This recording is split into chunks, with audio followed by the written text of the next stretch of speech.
Commençons par une petite énigme. Si je te dis « Je suis une force intérieure qui te permet de créer le calme même au milieu de la tempête. Avec moi, tu peux t'inventer des refuges, explorer des solutions et même garder l'espoir dans les situations les plus difficiles. » À quoi tu penses?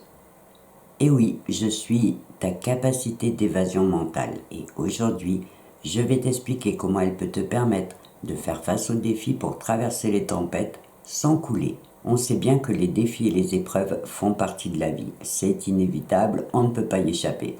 Par contre, ce qui peut faire la différence, ce n'est pas leur taille ou leur difficulté, mais bien la manière dont on choisit de s'y préparer pour les affronter. Et c'est là que ton imagination peut encore t'aider, parce qu'elle va te permettre de changer de perspective et de trouver des solutions là où tu pensais qu'il n'y en avait aucune. Et même d'apprendre à voir chaque défi comme une opportunité de grandir et d'évoluer. Pour bien commencer, je vais te raconter une histoire inspirante et un peu folle qui illustre bien ce pouvoir d'évasion mentale.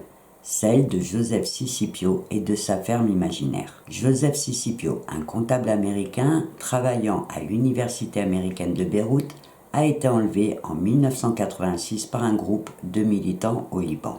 Pendant plus de 5 ans, il a été détenu dans des conditions extrêmement difficiles et isolé du monde extérieur. Pourtant, à sa libération en 1991, Joseph est ressorti avec une étonnante résiliation mentale. Lorsqu'il a raconté son expérience, il a expliqué que l'une des clés de sa survie a été sa capacité à utiliser son imagination. Chaque jour, pour échapper à la dure réalité de sa captivité, il s'imaginait vivre dans une ferme.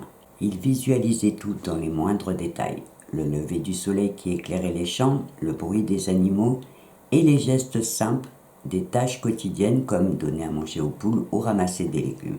Cette routine mentale lui offrait un refuge intérieur, un espace où il pouvait ressentir une certaine liberté même en étant enfermé dans sa cellule. Ça peut paraître fou, et pourtant les neurosciences nous apprennent que ce type de visualisation peut avoir des effets puissants sur le cerveau.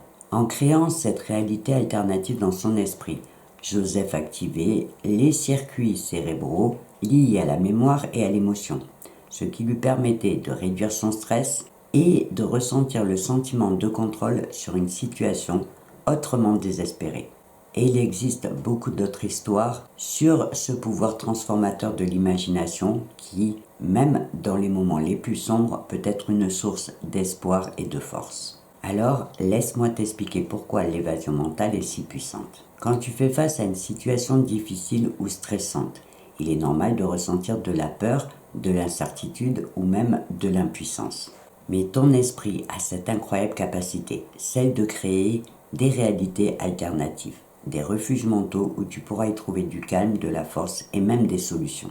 Et les neurosciences expliquent que cette capacité repose sur plusieurs mécanismes fascinants. L'activation du cortex préfrontal. Lorsque tu te projettes dans un lieu ou dans une activité apaisante, cette zone de ton cerveau responsable de la planification et de la réflexion s'active, ce qui va te permettre d'organiser tes pensées et de réduire l'impact des émotions négatives. La libération de la dopamine. Lorsque tu t'imagines dans une situation positive, ton cerveau libère de la dopamine, l'hormone du plaisir et de la motivation, ce qui va donner un sentiment d'accomplissement même si l'objectif n'est pas encore atteint. Enfin, en te projetant dans une situation positive, tu vas réduire l'activation de l'amygdale qui est responsable de la peur et de la réponse au stress. Elle devient moins active lorsque tu te visualises dans une situation apaisante. Résultat, ton niveau de stress baisse et tu te sens plus en contrôle. Et cette technique n'est bien évidemment pas réservée à des situations aussi extrêmes que celle de Joseph. Elle peut aussi s'appliquer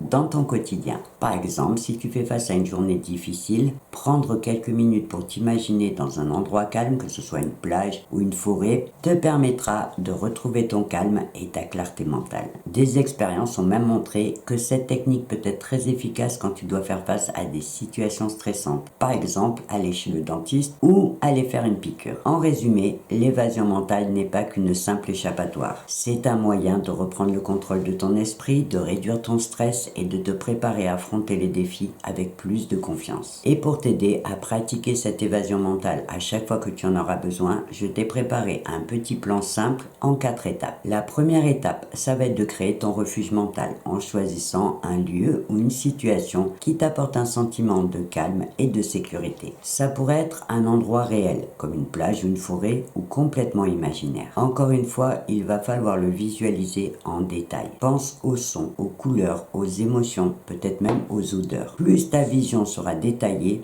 et plus ton refuge sera apaisant. La deuxième étape, ça va être d'activer tes sens pour rendre ton évasion mentale encore plus efficace. Concentre-toi sur les sensations que ce lieu te procure. Par exemple, imagine la chaleur du soleil sur ta peau, le bruit des vagues ou une texture de sol sous tes pieds. Ces détails vont aider ton esprit à se déconnecter du stress et à se recentrer. La troisième étape va être tout simplement de prendre l'habitude d'utiliser cette technique à chaque fois que tu en auras besoin. L'idée étant de faire de l'évasion mentale une habitude dans les moments où tu te sens submergé ou bloqué. Par exemple, avant un événement stressant, que ce soit une réunion ou une présentation, prends 2 minutes pour pratiquer l'évasion mentale et te recentrer. Ou, en fin de journée, utilise cette technique pour relâcher les tensions accumulées. Enfin, la quatrième étape va être tout simplement de cumuler l'évasion mentale avec des actions concrètes. L'évasion mentale va te donner la clarté et le calme pour pouvoir agir. Une fois que tu auras retrouvé ton équilibre, il te suffira d'identifier une petite action que tu pourras entreprendre pour faire face à ton défi. Pour conclure, je te dirais que l'essentiel à retenir, c'est que ton esprit a le pouvoir de créer des refuges mentaux pour t'aider à faire face aux défis. L'évasion mentale n'est pas seulement un moyen de calmer ton stress, c'est aussi une étape importante pour retrouver ta clarté et ton équilibre. En la pratiquant régulièrement, tu peux transformer cette capacité en un véritable outil pour avancer avec confiance, même dans les situations les plus difficiles. Alors, n'oublie pas que ton esprit est ton plus grand allié. Utilise-le pour te recentrer, te ressourcer et retrouver ta force d'agir. Et maintenant, c'est à toi de passer à l'action.